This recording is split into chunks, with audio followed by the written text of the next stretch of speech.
Okay, so today we're going to talk about incomplete dominance, codominance, and polygenic traits. So these are the things that are not dominant versus recessive allele type of things. And we're going to focus in on what other patterns can we see towards inheritance. And it's pretty interesting because you get these patterns that you're going to see and they wouldn't have been easily explained if this is what Mendel had originally run into. So first, let's look at what Mendel said. So he looked at that genes are passed on to parents, and the offspring gets one allele from each parent. Okay, so we're all good with that. The gametes, in the case of animals, the sperm from the male, the egg from the female, you put them together and you get one copy of, or two copies of each allele. Then you have this dominance relationship where it's a genetic relationship between alleles in which one allele masks the phenotype of the other, or the recessive one. But there are exceptions to Mendel's principles, and here is one. So sometimes there is no dominant or recessive gene. The trait is controlled by many alleles or genes, or there is a different way that the alleles interact. So the first one we're going to look at is incomplete dominance. And incomplete dominance is the case where you can look at those flowers down in the corner, and you have a red flower, and these are snapdragons, and you have a red snapdragon, it's crossed with a white snapdragon, and all the offspring are pink, okay? So anything heterozygous is pink, which means it's a blend of the two. So both of the alleles are expressing something, but they're also kind of working together in the expression of the gene. So one allele is not completely dominant over the other, and the phenotype that is a blending of parental traits. So the result is a heterozygous phenotype somewhere in between the homozygous phenotypes. So again, with looking at our cute little snapdragons, you can see that you have two homozygous plants, the white and the red, they cross. In F1, you get a heterozygous pink, which is the blend. And then in F2, remember F2 is where you cross two of the F1, so you cross two heterozygous plants, and you get a 1 to 2 to 1 ratio.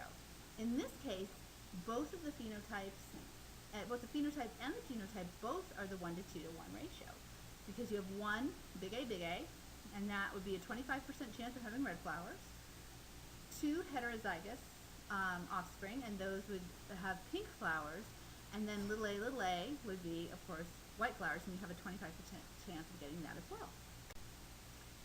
So, some examples of incomplete dominance. We just talked about the flower color. And so you have red times white gives you pink. Another example is straight hair, wavy hair, or curly hair. So straight hair and curly hair, if you have a parent with curly hair and a parent with straight hair, it actually is incomplete dominance, and you can get a child with wavy hair, and you'll see that frequently. So again, giving you, this is another way it can be written, where you call the homozygous RR, big R, and then you call the white big W, and then the heterozygote is RW. So it has one of each of the alleles. The next concept is codominance. Now this is different than incomplete dominance. With codominance, neither allele is dominant either, but both are expressed. And a cross between the organisms with two different phenotypes produces offspring that has both phenotypes. This is not a blend.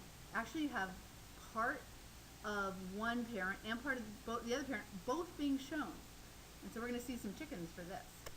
So, both alleles contribute to the phenotype.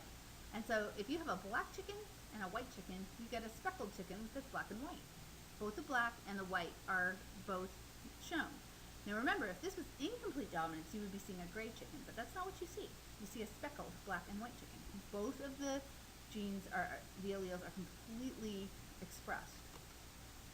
There's our speckled chicken. Very fine looking chicken, if I say so myself. Okay, so which kind of dominance is this? Okay, if you said codominance, you are correct. Both the brown and the white are completely expressed. When you have that spotting look to it, that oftentimes is a sign that it is codominance. Okay, so which type of dominance is this? Yes, incomplete dominance. When you have the darker horse, the chestnut, and you cross that with the bay, you get an in-between, or a dun or buckskin color. So, what type of dominance is this?